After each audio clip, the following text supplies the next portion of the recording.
Hello everyone, John again. Riding out the storm here in Maine. Snowing outside, raining too. It's kind of transitioning from rain to snow.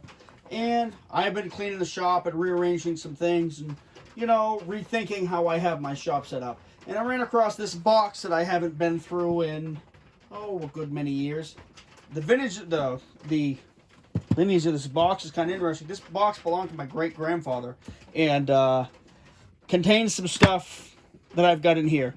And again, I'm not trying to toot my own horn or brag, but I've been making knives for a while, and you're going to see some things in this box that might horrify you, that most knife makers won't show you, but this is just for fun. And if you're just getting started making knives or doing any activity, remember that we all start someplace. Anyway, what do we got?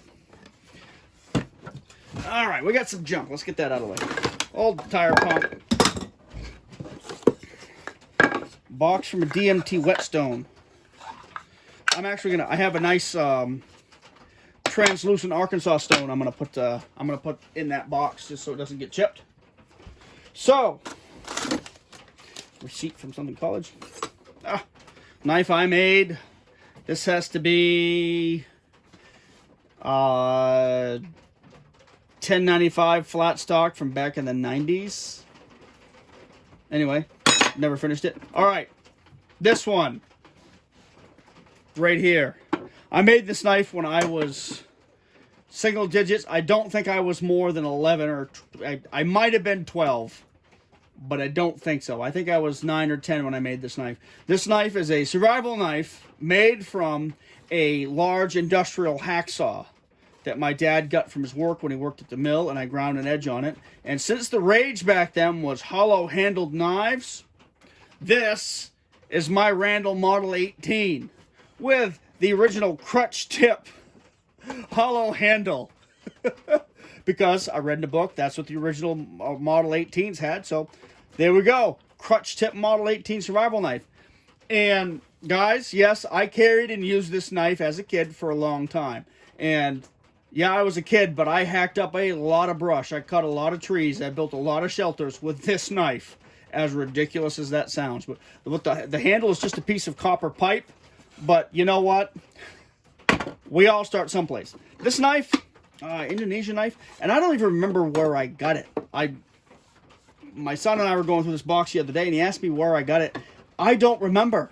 I don't remember where I got this knife. But excellent sheath. Look at the carving on that. Very, very quickly accessible. I had to, in my infinite skill at the time, I hot glued it together because I think it fell apart on me. But I did carry and use this knife for a few months as well. As I remember, it cut pretty well. Didn't slash as well as I wanted. But anyway, we all start someplace.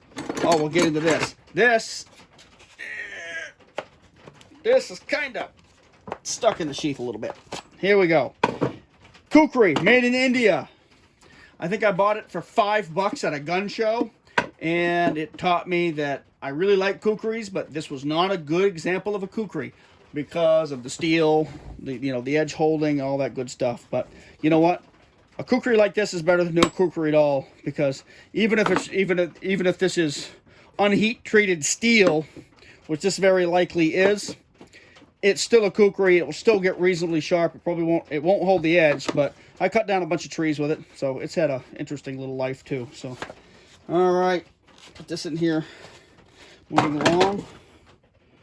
Oh, there's something cool. This is a Magnum Tanto trainer from the Edge Molding Company that used to be run in conjunction with Comtech. These were excellent trainers, and there's a story behind why they went out of business, and you should research it because it might change your purchasing habits. That's all I'm going to say about it. All right, this is one of my real fighting knives here, and this is another one I carried in the field a lot. My little fighting knife. I used to have this wrapped with parachute cord, but I had this nicely polished, nicely polished for me at the time when I was a teenager, and it was very, very shiny, and a friend of mine and I were out, sneaking around at night like country boys are wont to do. and had my knife out doing some stuff with it. And he's like, man, that's shiny. You should get a bluing kit. So that's the first gun blued blade I did. But, all right. Another, this is 01. I think another knife I didn't finish from back in the day. It was good grinding practice. Ooh! I've recommended to you in my Bowie knife resources thing, the book, The Practical Book of Knives by Ken Warner. This is a knife I made shortly after I read the chapter, The Sharpened Pry Bar. This is a piece of leaf spring that's just, it's a 1/4 inch or so in thickness. And I ground it on a bench grinder to get an edge on it. And yes, I carried this knife for a couple of years, and we just called it the pry bar. Me and the buddy I was hanging around like, oh, hey, do you have the pry bar on you? Yeah. And when we needed to beat a knife through something, this is the knife we used. And notice my custom jimping right up there. Not bad for an 11-year-old. I'm not embarrassed by these knives anymore. It's been so long. To me, this is just kind of a happy stroll down memory lane. Wooden trainer I made back when I carried Coben. All right. Another awesome hard charging fighting knife from my youth. Mild steel, I believe. No heat treatment on that. Old Coben, old cold steel Coben sheath that I cast aside when I made my own sheath, and one of their plastic Tentos. I should put that in my shower. What else we got? Oh, a piece of aluminum with looks like the sketch for a what is a cold steel skein do? I carry those for years. I can't remember what they used to call it. A Culloden or something like that. I think they call it Culloden now, but that's not what the original name was. But I carried those for a long time when I was in California because they were small, discreet knives, but were really great in reverse grip. Kydex Trailmaster sheath. Piece of micarta. Oh, you're right. This is sheath 101. I think this was for, what was it for? I think it's for this. Another little fighting knife. I don't know if that's leaf spring or mild steel, but I think this is the sheath for it. Oh, yes. Look at that. Outstanding. Look at the build quality on that. So, another one I actually finished. Probably 1095 from back in the day. They're actually not, you can sharpen that and use it, but, not one I'm real proud of. Scrap of Kydex. Oh, another trainer for the skein do.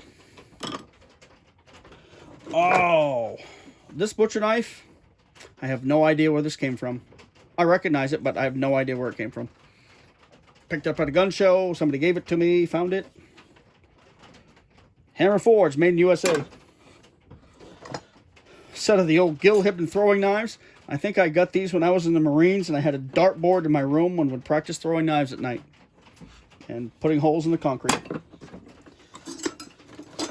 Nice little sheath. This, I know the vintage of this. My dad worked at one of the local mills, and this is the blade stock of what is known locally as an IP knife, International Paper. They had a really, it didn't come with a point at all. It would just be, a slant cut, and you grind just the end of that knife to cut in, to use for cutting rolls of paper and things like that. And it had a little cast aluminum handle with hardwood inserts, right? And you'd have a little set screw, so when you broke off the end of the blade, because you only had about that much blade, when you broke that off or it chipped up, you would undo the set screw, slide out some more blade, regrind yourself a blade, and use that. But that's where that came from, and I made a little knife out of it. Sheath, no idea where it came from. Came from someplace.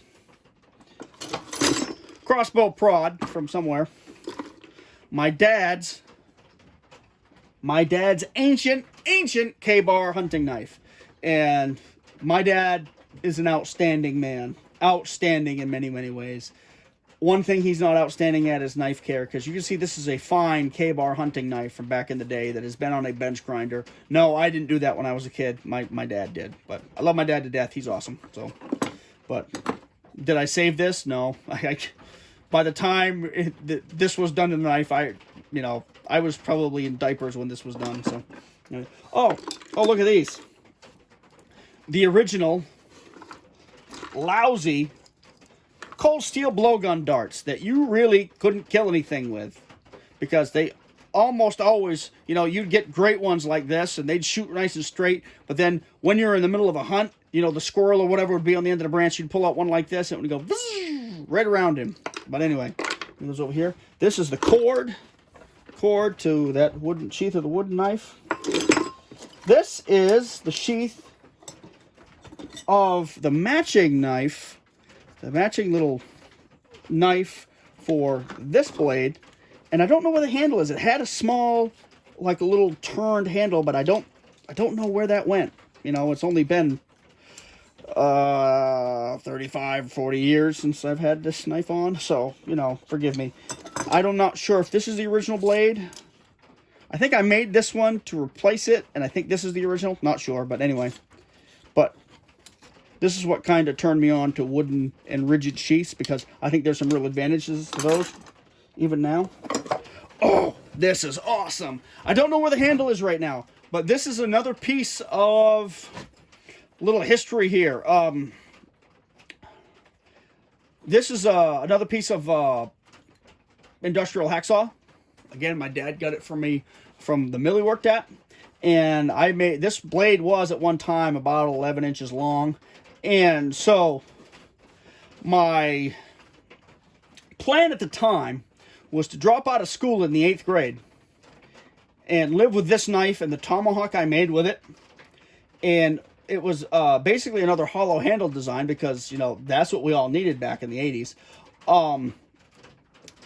The blade was about yay much longer, and I got this blade ground, and I made a steel hollow handle from it on it out of just like steel water pipe, and used fittings for the end, so I had a cap and all that, made a guard, and I had my uncle weld it. But at the time, I didn't understand heat treatment, grain growth, or any of that kind of stuff. So I had it all welded up, cooled it down, went out, tried to hack down the tree. The first thing happened was blade dropped right off because it was too brittle at the end. But we learned lessons from everything. Charger for FN Fall magazines. What is this? Oh, chest strap that holds a neck knife against your chest while you're at work, like when you're in places, say you work in Southern California and it's not legal to carry that shit, so you need to be very discreet. This is the kind of stuff you make in your apartment at night. Oh, aluminum trainer for, looks like an Almar knife I used to have. I never finished. Whoop. Another blade I never finished. Or I think this is just mild steel I was just grinding on just for practice. Don't know what that is. Get some more blowgun darts. And then, oh wait, well look at this. This horn-handled hawkbill knife. I have no idea where this came from. Somebody probably gave this to me, but it does, that does look like translucent horn. But origin, maybe Mexico? I don't know. No idea. But it's a neat little knife. It's well ground. Nice and thin. You can get that real sharp. The handle's actually pretty nice.